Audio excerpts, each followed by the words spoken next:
It might come as a shock to you to learn that there are currently two wars being fought in Europe.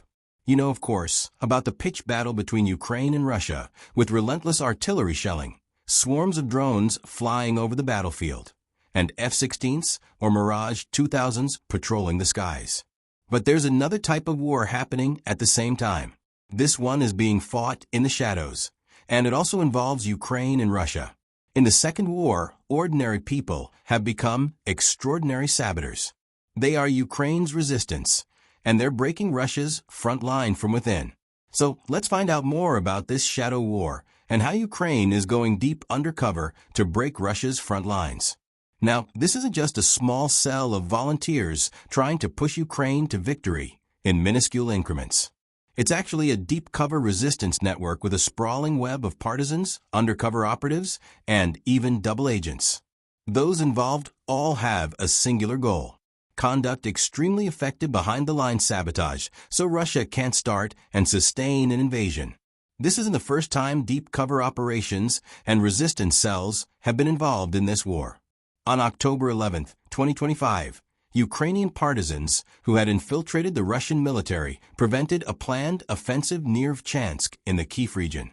The agents embedded themselves into Russia's 82nd Motor Rifle Regiment and lived among Russian soldiers, becoming a regular part of the ranks.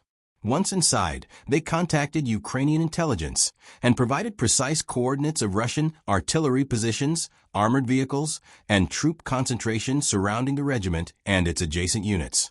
This allowed Ukraine's defense forces to launch preemptive strikes that stopped the planned Russian assault before it could even begin. This particular operation was conducted by a group known as Atish, an anti-Russian resistance cell group.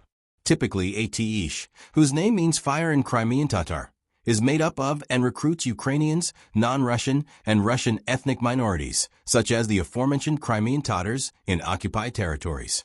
The actual movement started practically with the invasion itself, and by 2025, its members had managed to slowly infiltrate every part of the Russian army.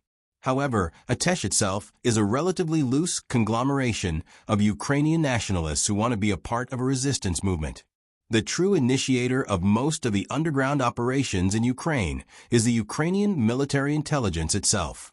This is detailed in a notable interview of Sasha from Ukraine Special Operations Forces, or SSO, with the Ukrainian outlet Chromat. In the interview, Sasha revealed that SSO has been quietly identifying and vetting people who are located in prime areas that can support resistance cells, namely Russian-occupied territories or those that are about to become occupied by invading forces. The profile of a typical infiltrator is someone who is patriotic and genuinely willing to carry out resistant movement tasks. But they don't enter into the operation with just good intentions and little else. The training process itself is fascinatingly comprehensive. Selected candidates undergo both remote and in-person training in secure locations outside Russian-occupied territories. The SSO teaches operatives to assess risk, blend in with others, and avoid drawing attention. For each agent, the military develops an individual behavioral plan, sometimes requiring them to join authorities, work in local administration, or even run pro-Russian websites as cover for their real activities. The operational security is airtight. Nobody, including the agent's family, is supposed to know about their activities unless two relatives are both working for the SSO together. Should they be discovered, Ukraine has developed evacuation plans for each new operative. Or should an agent lose their nerve or encounter imminent threats, they're immediately evacuated alongside their families. The range of missions involved here is staggering. Unlike Atish's movements, these people work on the civilian side of the Russian invasion. They're typically directed to tamper with local administration to slowly see discontent and dissatisfaction with the occupational authorities who are working to abruptly integrate Ukraine into Russia proper. But even these civilian missions can involve violent ways to reduce Russia's influence in occupied regions. Their efforts can also include directly destroying military supplies or assassinating soldiers. It's because of these types of missions that the SSO primarily works with extremely stable and dedicated individuals who understand the pressure they'll be under and the ramifications of their actions. And it's working beyond anyone's expectations.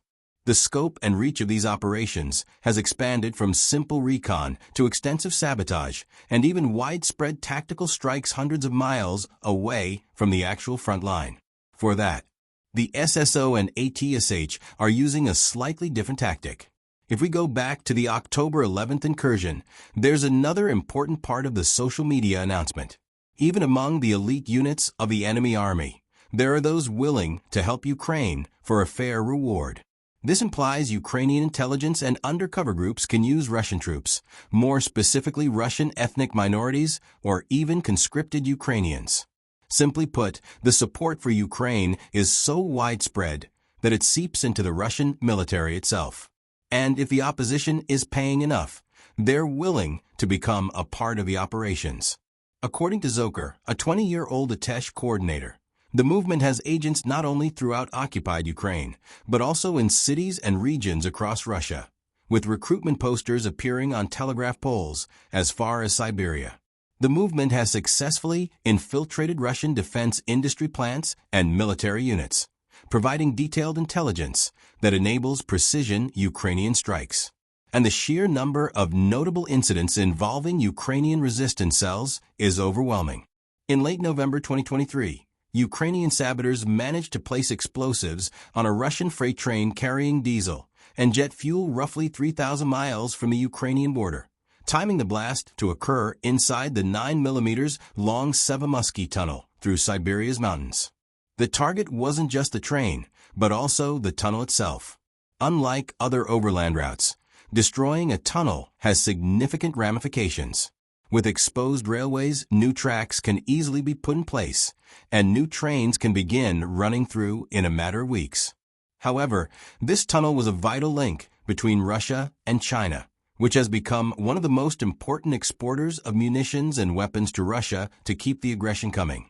It took decades for the tunnel to become fully operational, owing it to its being one of the longest such tunnels in the world. Destroying the tunnel itself inflicted much more damage, practically preventing Russia from using that part of the rail for months or even years until they could clear the rubble and make the tunnel stable enough for consistent traffic. Then, in April 2025, a pro-Ukrainian partisan embedded within Russia's center military group conducted a sabotage operation on the DT front, setting a Russian tank on fire. The agent chose a moment when Russians were installing additional armor on the tank and struck while mechanics were drinking, reducing their alertness. After destroying the tank and causing a blaze, the agent withdrew undetected to a safe location. A few months later,